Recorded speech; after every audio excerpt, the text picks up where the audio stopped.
Hi, everyone. Thank you for joining the Postgame Pint. I'm John Bonus of Twins Daily, and I'm going to be your host. And before I introduce our panelists, there's a couple things you can look for. The first is that we have a chat window that we need you to all take advantage of. The first thing we're hoping that you'll put in there is a painful medical procedure, because what we're going to be doing is asking each of the panelists to find one of your suggestions and use it at some point during the discussion as part of a little game we played to crown the Post-Game Pint Poobah. The second is for you to give us topics to talk about during the discussion or your opinions that we can banter about between us. We're also going to be talking about give a Twins take of the game and a post-game pint of the game, or a post-game or a player of the game. And so you're going to be asked to vote on all of those things during this as well to help us determine which of the panelists wins our little game. With that, let me introduce our panelists, and they can each tell us what their post-game pint is tonight. Jeremy Nygaard, would you like to introduce yourself and just let us know what you're drinking right now? Another light sky. That's what I do. I'm on my last two, so I like them. You should try them if you haven't tried them. Okay. Are they at liquor stores around town? Yeah. Okay, all right. I'm game. Good stuff. You laughing at me, Tom? I like to try them. I'm laughing at John asking where you got your beer. Well, he had a story last week about only finding it on tap in one particular bar in the entire country. So I was wondering if this was something that was. Well, it's the Blue Moon Brewery that has it on tap. Okay, all right, okay. And Tom Froemming, do you have a post-game pint of any type? I do. I have in my Twins koozie here some kind of a Goose Island. It's actually a Goose Island Natural Villain Lager, which sounds kind of appropriate for this evening. And I'm also wearing my ugly hat that I wore these in my game recap videos last year when the Twins had ugly losses. It's so shiny. Yeah, I believe they gave it's almost these as shiny as the forehead I got going on. I got that same thing going on. So, it blends in well. I'm drinking water because there's either water or meth. And I thought maybe water made sense tonight. So yeah, I suppose you were up late last night doing one of these, right? I was up very late last night doing one of these, and I'm sure glad I stayed up late to watch this one. We like to start our games with the Twins' take of the game. My take is going to be what the hell. But before we get to mine, let's hear what Jeremy. Why don't you start us off? I think, and I've said it before, and I don't like to say it because I like Lewis Thorpe, but the long relief situation right now, I think needs a debridement, and we need to find a new long reliever because he's just not getting it done. He did this last time too, where he 8 innings in what I assumed was a thanks for your time, now go across town. And then he didn't. And then he did his little thing tonight, which I'm watching the replay of, and it's still not pretty. And I think there needs to be a move made sometime soon because he's not good enough to be playing right now for the Twins. How bad is Zach Littell? How worried are they about Zach Littell if he's the guy that was sent down today instead of Lewis Thorpe? Yeah, that's kind of a scary deal. I wonder if they thought they needed someone to go long, and that's why. It doesn't make a ton of sense because Smeltzer's obviously around, but right, it's hard to say. I wish I had a good answer. I don't. Tom, any thoughts on the Thorpe situation? I mean, I will give him this. He did go 4 innings tonight. I mean, he got the snot kicked out of him in his first inning. I mean, and by then we'd all given up on him and sent him to St. Paul, I think, in our hearts and minds, right? But he got through the 4 innings, which they needed him to get through to bring us to the bridge to Adrianza. But I don't know. Tom, I guess my question is sort of, do you see any I'm not going to say do you see any hope for Lewis Thorpe in the future, because I think we do see some hope for Lewis Thorpe in the future. What other options do we have outside Smeltzer, or what moves would you make? I would really love to know what went down at spring training. why he left spring training. Everything I'm seeing, I'm worried that something is not right physically with Lewis Thorpe. I don't want to speculate or anything, but the guy is sitting 89. And I'd seen him there in AAA last year, but then the next start out, he might be, flirting with 94. He was kind of inconsistent, but for him to be sitting this low on his fastball in the high 80s for this many appearances in a row, and yes, he is adjusting to a bit of a different role. Certainly that might be a consideration to take into account, whether or not he's effectively getting loose or not. But yeah, he does deserve some credit. The Twins needed him to throw 4 innings, and he did get through them. But this was just another shred of evidence that shows that he's just not a major league pitcher right now, and it's a bummer. Yeah, it was encouraging to see him raise his velocity, in his last time out after what we saw earlier this year. But yeah, I mean, I don't really understand why he's still on the team. He's maybe evidence piece A on why maybe we can get away with a 27 or a 26-man roster at this point. I don't really see much use for him right now on this team.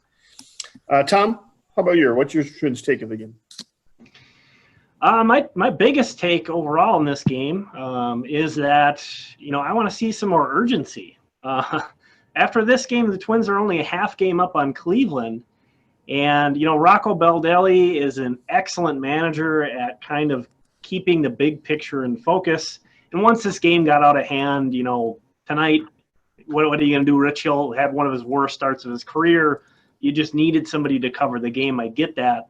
So I'm not saying you throw Kenta Maeda back on the mound or something, or put Tyler Duffy in the third inning. But this team really needs to kick it in gear. That's my biggest takeaway from this game is that, we've seen them push and pull, and some games the offense will be there and some not. But they're just overall doesn't really feel like a whole lot of vibe of this team trying to push itself. The only guy who's really shown hardly any fire this year is Sergio Romo. In my eyes, from what I've seen. And I think a lot of the identity of this club is pretty laid back. They get that from Rocco. Nelson Cruz is one of the big identity guys of this team, known for taking naps. So, and I think there's some good things to that, having that kind of calm, cool, collected mentality. But I would like to see some urgency going forward. I'll say this about that. They are only half a game in front of Cleveland. And they also came into today tied with both the Yankees and the Athletics as the best record in the American League.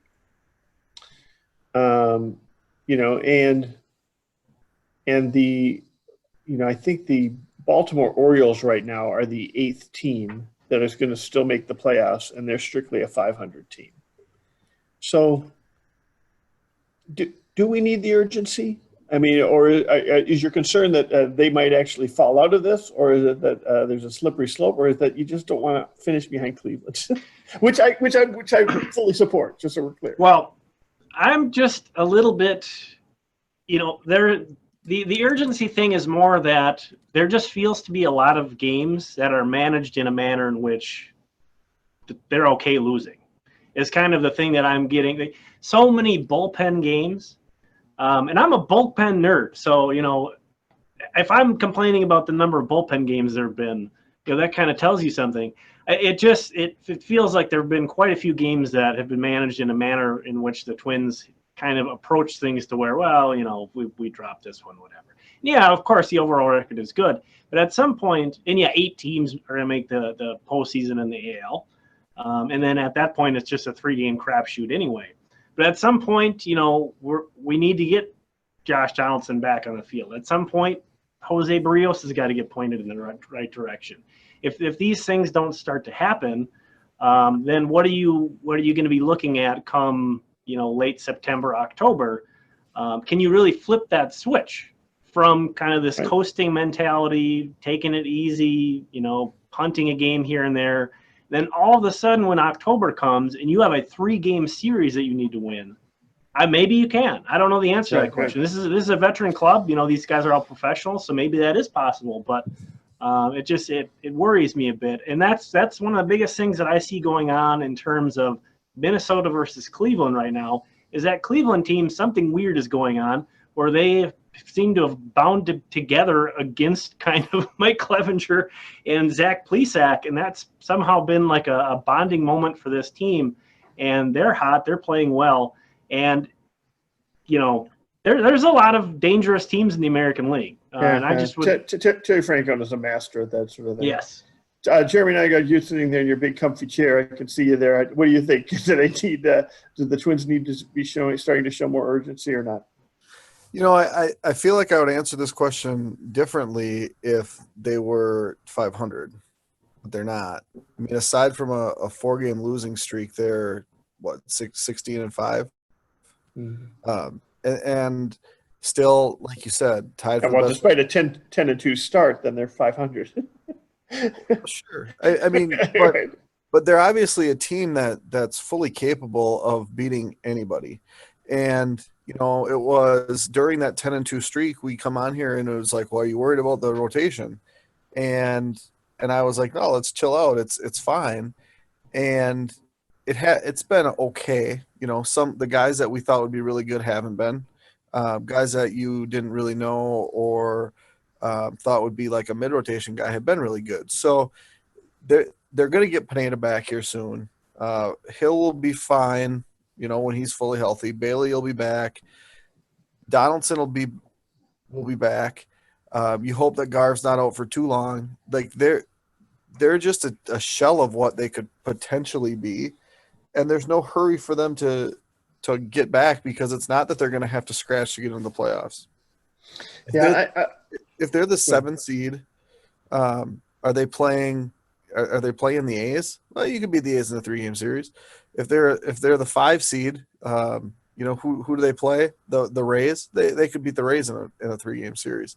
So it's like I've thought a lot about where's the best place to be, and a lot of it I don't think matters. As far as a number, it's what your matchup would be in that first round. And I think they look at it and they say, we could beat anybody in a 3-game series. And we're going to be, the best thing we can be is healthy. And, if you're a top 4, if you're the best number 2, which they could be, they get a home game. And who? Well, that's interesting. We just knows if there's fans in the stands, but it's going to be just fine, I think, is how Rocco is making it sound, or, telling the guys, and they buy into it. Yeah. I've got a question for you guys. Do we know how the playoffs work after the first round? Do they reshuffle the seeds? I mean, do they, the winner of 1-8 face the winner of 4-5? Yeah, I think it goes exactly how it's always gone after the first round. Straight seeds. Yeah. So straight seeds. Huh. And then I don't mind being the 2 or the 7, right? If the Yankees are number 1, I especially don't mind. I think ideally you'd want a top 4 because you would prefer to play at home. All those first three games are at the higher seed. The only thing I'll say is that my take on this is that what today makes me worry about, urgency is one thing, right, is that this team is continually that we're seeing a lot of smoke and mirrors on some things, and that the bullpen is papering over a lot of real questions about this team. Twins came into this game, I think, ranked 20th in the major leagues in OPS. Okay. Their rotation is heavily reliant on, Rich Hill, who didn't look great today, right?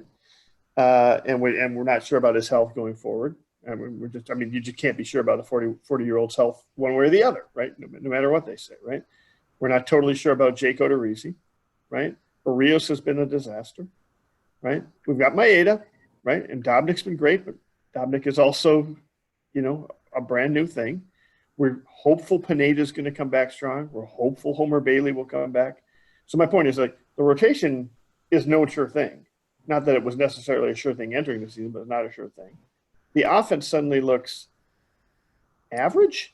I think they are 13th overall in runs per game, and they're 20th overall in OPS, which tends to be a lot truer piece. Now, I've got a fair amount of faith in the hitters that aren't performing right now, eventually getting up to speed. But we saw Garver, frankly, get pulled from the game because it looks like he's hurt, and I don't know how long he's going to be out. Arise also not in the lineup again today, and we know that he's been battling, and he left at some point yesterday. We think maybe he's battling some sore knee stuff. I mean, and we still don't have a timetable on Josh Donaldson. So, I mean, I'm not sure a lot of these things necessarily get fixed in the near future, right? And so suddenly you start looking, you're like, really, all this team has done is had a really good bullpen. And when the bullpen falters at all, like it did last night, or like when it did tonight, right, then suddenly the game gets out of hand in a hurry. And, you know, the fact that this bullpen is, I mean, almost historically deep, and that you've got a 28-man roster that you can really leverage that has been great. But I just don't know how even now it's being tested. Now, you know, it's taken a remarkable amount of unusual things to make it be tested. We've had to have a doubleheader. You know, we've had to have a bullpen game. We've had to have an extra inning game that nobody could score on. And then we had to get our starter knocked out early. All of these things, you know, these all happened in a span of 5 days, right? But you are starting to see if the bullpen itself gets stressed, if we get to the point where we don't know who we're putting in there, then this team becomes really mediocre in a hurry. So, yeah, I think that was wrapping up a lot of my thoughts better than I put them.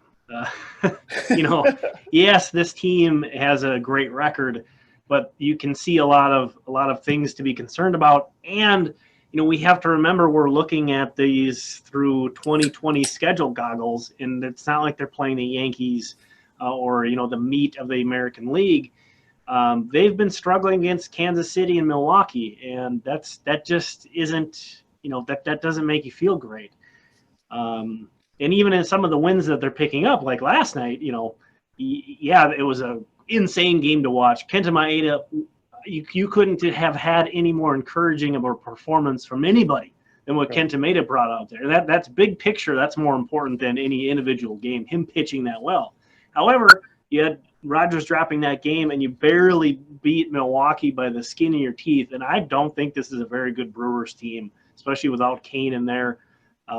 So yeah, Yelich has gotten better. He's looking much better. He's still a lot to handle. But you know, Brett Anderson made the Twins look pretty pedestrian tonight. 6 innings pitched, 5 hits, 1 earned run, 5 strikeouts, no walks. I don't think Brett Anderson is much of a strikeout pitcher usually. So for him to have a strikeout in an inning against the Twins is a bit of a concern. All right, let's. I'm going to launch the poll now. That was our best, our Twins take. Jeremy and I are talking about Lewis Thorpe. Why is he here? Tom Froemming, do we get some urgency now? And me talking about, is this team too reliant on the bullpen? Let's get your votes out there. Take the poll. You guys will get to choose who had the best Twins take tonight. In the meantime, let's talk a little bit about the Twins player of the game. There wasn't much to cheer about today, but if you were going to choose a Twins player to give the award of player of the game to, who would it be? Jeremy, why don't you start us up? I'm going to take Sano for the simple fact that he looked lost, you know, not very long ago, and looks better. Double tonight, single tonight, avoided grounding into a double play that I would guess most guys on the team probably ground into. So for a guy that's, you know, switching positions, late start in the spring, everybody was worried about him, and you know, he's starting to come around. I'm not sure what it was, like 5 doubles in a handful of games now, but continuing that success tonight when there wasn't a lot of offense going on, I think he was the best player that the Twins had tonight. And I also think he would tell John that, you know, when things weren't going well for him, the sky wasn't actually falling. And after listening to John's little monologue there, the sky actually isn't falling in general. So Sano gets my vote for player of the game tonight. Great. Tom Froemming, how about you? Who do you like? I'm going A-Ray Adrianza. You know, we all kind of giggle and you know, everybody does the position player pitching tweets when a guy goes out there and pitches, but We talked about Lewis Thorpe and the fact that he pitched 4 innings was very valuable to this team. I'm sure there are position players who would refuse that assignment of going out there to pitch, and A-Ray took it on. And not only that, he got a hit and he drew the team's only walk of the night. Right. And I think he was he the pitcher technically when he got that hit, or was he did he get out in that? But I don't know. I he think hit as the pitcher, which was something we weren't supposed to see in 2020. So I figure, that fun fact alone is worth the player. He drew a walk as the pitcher, so he got on base as the pitcher. We've got 8 of our 9 people that have voted, and we've got a tie right now still on the Twins take. So Jeremy and I are going to have to split the point unless that 9th person figures out how to vote. They got to go down to that poll area towards the bottom of their screen and find out a way to get their vote in. Mine is going to be also a pitcher, Caleb Thielbar. Seeing him come in there in the middle innings and close things out of the disastrous third inning for Rich Hill, and then get another couple outs there before they brought in Thorpe. Thielbar's a great story. Obviously, he's certainly a fan favorite as a native Minnesotan that's pitching on the team, and he's done nothing to deserve anything other than being on the 28-man roster still. So I'll put him as my player of the game. I'm going to end this polling because we have and Jeremy, you and I are going to have to split a point on this. We'll each take a half point. I'm going to share the results. Can you guys see the results before I share them, or can you see them during the polls, or no? You cannot? I couldn't. Okay, well, here they are. Jeremy and I split. Tom, you came in a close third. Time you came in last time. And now you need to show a little more urgency. Show a little more urgency with your game topics. Get more votes. I thought I was bringing it with the ugly hat for the ugly game and everything. All right, we got our best case for the player of the game. Let's see who's got that. Jeremy Nygaard goes with Miguel. So no Tom Froemming with A-Ray Adrians. On me with Caleb Thielbar. We'll see. It looks like it's going to be a runaway here for Jeremy Nygaard so far. Well, Tom will take last. I can guarantee that. Well, that's it. This one's over before it began. You'd need a lobotomy not to see the winner on this one. Jeremy Nygaard up with 1.5 points in this piece. Why don't you guys take a look at the chat stuff that people are putting out there in the Q&A, see if you can find any examples of things you want to talk about here before we wrap it up and get to what you each used for your obscure word of the day. I can't see the poll. Did Tom finish in last? Oh, again? no, I'm sorry. I need to hold on for a second. I will share the results. I forgot to share the results. Tom, that's 2 last places in a row. Is that more painful than a spinal tap, or would you rather have a spinal tap? I missed the word thing, so I didn't have the word the word of the day thing. Well, you're gonna have to find one now. Unlike you guys, I was putting some work together for Twins Daily, so It's so important. You got to do. Okay. All right. I'm gonna need back surgery, whatever the medical term is from carrying you guys through the finish line here. So somebody throw a bet. It's like I'm A-Ray Adrianza, pitching the final inning. You wouldn't take last today for best background. You would take first, but only because I'm not sitting. And for lighting. Oh, I've seen that real good. That lighting is on point. You've got to have like a ring light or something there. Or is it just a hat? It's the hat. I'm telling you. Hat show. Let's see what we've got out here for chat things. I saw somebody was drinking a Modest Dream Yard. Do you think they got it at the liquor store, John? Or that's is everybody just homebrewing these days? All right. Okay, so we've also got Mike giving Tom a sympathy vote here. I know Mike's always hard on the team. So I saw you in here, and I figured, if I go hard, I'm going to win these votes. And I got at least one Mike over. I think one thing that could very well be discussed, you guys aren't wrong with the fact that the offense hasn't been great, and there is offense in the system. the problem, and I think, and it's in the chat too, with Larnach, Kirilloff, not on the 40-man, I think that's a big deal. Yep. Garver, if he's hurt, could Jeffers be an option? I don't believe Jeffers is on the 40-man. That's a big deal. Is he really not on the 40-man? I don't think so. I can look, okay. but I feel like he was drafted too recently. Yeah, I mean, that was going to be one of my questions. I think you're right. He has not been drafted very. He was. I think it'd be easy enough to make room for somebody just taking a look through. I mean, I don't know if anybody, your 2018 Twins fan is probably not ready to hear this, but I don't know that Willians Astudillo being removed would be that shocking. I mean, Nick Gordon, I still see a potential that he has a major league career, certainly, but.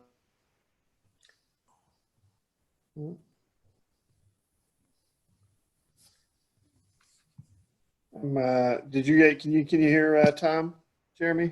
I can't hear him at all. We lost the audio for Tom. Man, that's not even going to the pitching staff. That sweet microphone, but I'm not hearing him. There he's back. Let me ask you this: who's getting called up if Garver goes on the DL? Is it Jeffers? Is it Estudillo? Is it? Well, Thomas Talise is on the taxi squad right now. Okay. Also not on the 40-man. But a taxi squad man doesn't necessarily mean you're coming in if you're going to be playing a lot. You know what I mean? A taxi squad is sort of the break. We just need somebody to get through the next 2 days or the rest of the road trip kind of thing. Right, but you'd if you were on the road and your catcher gets hurt, the catcher that's coming up is a guy that's on the taxi squad. Right, for sure, right. And so.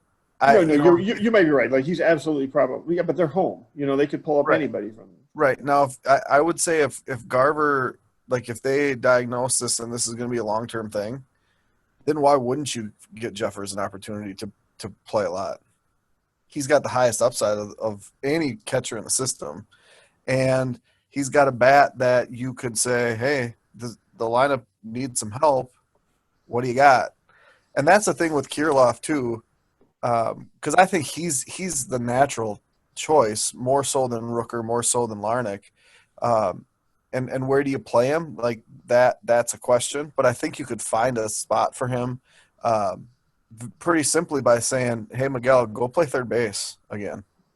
You can certainly do it, and then play Kirilloff at first. So, are those discussions that should be taking place? I'm guessing, they probably are, just because the offense hasn't been fantastic. But I don't know that it's something we're going to see in the next week or two, but definitely something that is being talked about. Why wouldn't you? Yeah, I mean, I don't know that if you're talking about a long-term replacement, and by long-term I mean basically anything over the 10-day IL, right? They decide, listen, whatever's been bothering Garver physically has been maybe impacting what he's been doing offensively, right? We've seen brutal performance by him so far. And they say, listen, we need to shut him down for 2 to 4 weeks, get him ready for the end of September, right? That's when we really want him back. That's when we want him good. I mean, you could say maybe the same things about Luis Arraez, who's been trying to play through this knee thing. It might be very well are we at the point now where we say, listen, we got 5 weeks left in this season, maybe 6 weeks, 5 or 6 weeks left in this season. We just need to shut people down and get them healthy for 3 or 4 weeks if we want to have them in September. We can't decide that we want to get them better on Labor Day. It's too late on Labor Day. We got to figure it out now, right? And is the 40-man roster really going to be a barrier to that, right? Or are you just going to say, no, let's call up the top prospects. I mean, the 40-man roster and / service time, right? We're going to because let's not forget, every game they play is worth 2 2/3 games this season, right? So they come in for 30 games, they're going to get 90 games, 80 games worth of service time this year. But the thing with that is, and I haven't looked too closely. If you want to manipulate service time at this point, you can't get a full year. Right. And if you want to manipulate it, you do that in 2021. You just keep a guy down a little bit longer when you know exactly how the days are going to work again. Right. So that's why I just think service time's not a big deal. It's the 40-man because you're going to have to make a move for Pineda. I don't think there's a lot of obvious choices. They kind of lucked out with Romero not being even on the roster. He's on the restricted list. So Gordon might be the natural choice and might slide through that's if what I was he thinking. can do that. But he's been sick, so who knows with that? Right. And I think with Ryan Jeffers, he's a bit of an older prospect. I don't know if there's as much concern about kind of starting his clock in that discussion, but kind of as Seth, I see mentioned down here, probably the only way a prospect comes up is if they're going to get regular playing time. And Alex Avila has been so good that it maybe if Garver's out for a long term, they just say, hey, we're going to roll with Avila primarily, and they just call up one of the veterans like Juan Graterol or Tomas Teliz. One of those guys would have to be added to the 40-man just to sort of be the backup guy if Williams isn't ready yet. Hey, Tom, can you do me a favor after this? Can you go back to when you say Alex Avila's been so good, and then just get John's face on video and put that? I missed Alex it. Avila is still Alex Avila. Like he's. Oh man, I think he's been really good behind the plate, and I think he's been taking great plate appearances. He's been great. I'm not saying he hasn't been great. I'm saying he's not necessarily going to be great. Like he's a good backup catcher. Yeah, he's a good backup catcher. Right, exactly right. Right. I don't want to put him into full time. Now, that might still be better than what I'm going to get from Astudillo or Jeffers or whoever else on this, right? Yep. But it's always a lot sexier to say, let's go to the prospect. Yes, and when your team is in a certain competitive stage, like that's the fun thing about the White Sox, right? That's what everybody talks about with Chicago. They have 20 guys that are like the sexy prospect, but you also see kind of what can happen on that. The variance is incredible. And Alex, I could see, Rocco Baldelli, and also, not to mention that, just this pitching staff also saying like, hey, we'd rather throw to Alex Avila than some random, new player who comes up. But let me ask you this: if Arias goes down, are we just going to see a bunch of fill-ins like Adrianza and Vargas step into that spot? Marwin was playing quite a bit of second base as it was. Yeah, but Marwin's going to be playing third base. I'm saying Donaldson's out and Arias is out. Is there any chance we call up an infielder from the 30-man roster or for the 60-man roster from? Well, Blankenhorn would be the only option, really. He would be the only man on the 40-man. And that's why I think moving Sano back to third base. Sano wasn't terrible at third base. He's not great, but if Donaldson's not going to play for a while, first base is a pretty easy to fill position with one of the young bats. How about Royce Lewis at second base? Would you consider Royce Lewis at second base? Nope. Okay. Fair enough. I'd play Marwin at second. I'd play Sano at third, and I'd figure out first base because that's an easy spot to fill.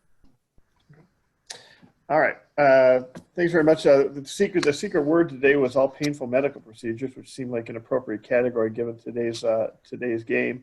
Tom, did you ever find one to use, or were you not able to find one to use in the Q&A or chat? Last place. I missed the Q&A.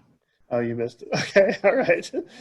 So. Yeah. Oh, by the way, TCNL asked, yes, this is the turn ahead the clock. I'm just seeing this now. Yes, this is the turn ahead the clock night cap. My ugly cap when the Twins play ugly games. Tomboy, you put together this sweet video about the after the game antics thing, but you can't find the Q&A? No, man. It takes me the YouTube channel I've had since like 2012. Okay, so you got to give me like a few years to catch up on this. All right. All right. But once I get there, I'm gonna have everything. That's the thing. Playing the long game, boys. Playing the long. I'm like Rocco Baldelli, playing the long game. All right. So we've got I'm going to run the poll then, and I'm disqualifying Tommy from the obscure word polling. I think Jeremy, which ones did you use? I know you used Spinal Tap and debridement. And debridement. Yeah, I heard that early. I used lobotomy early on. Let's see if you end up winning with the. Yeah, I think you've got it. You've got the 7. This It's is not like even mascot. close. This is like Mascot Race 2016. I run away from early. It's a race, kind of a race for second, but really it doesn't matter because everyone's like, "Oh, that guy was so far ahead." Hey, I'm the backup catcher of this stream here. I'm just here to make you guys look good. Good. Okay, You're doing just get you're doing a hell of a pounded job, on. Tom. You're doing a hell of a job, Tom. Beat up, make you guys look good, prop you guys up. Everybody forgets about me. That's all I'm here to do. All right. So Jeremy Nygaard is going to be our post-game poobah. He will hold the reign on that until tomorrow night. And the Twins game versus the Brewers, I think, starts early tomorrow night, 6 o'clock. So we're anticipating the post-game pint being about 9 o'clock tomorrow night. We'll be back with, I'm forgetting who the panelists are. Right now, I think we've only got one signed up. So if you're a Twins Daily writer, make sure that you sign up, get somebody else in there. I want to thank everybody for joining us. I want to thank Jeremy and Tom for sitting in late on a weeknight when they should be in bed. You can find the Postgame Pint at postgamepint.com. You can always find this most recent recording at postgamepint.com. You can find when the next one is. You can also download the audio at the Postgame Pint or the Twins Daily podcast. And you can also find it on our Twins Daily YouTube channel and our Twins Daily Facebook page. Thank you very much for joining us. Thank you again to my guests, and win Twins.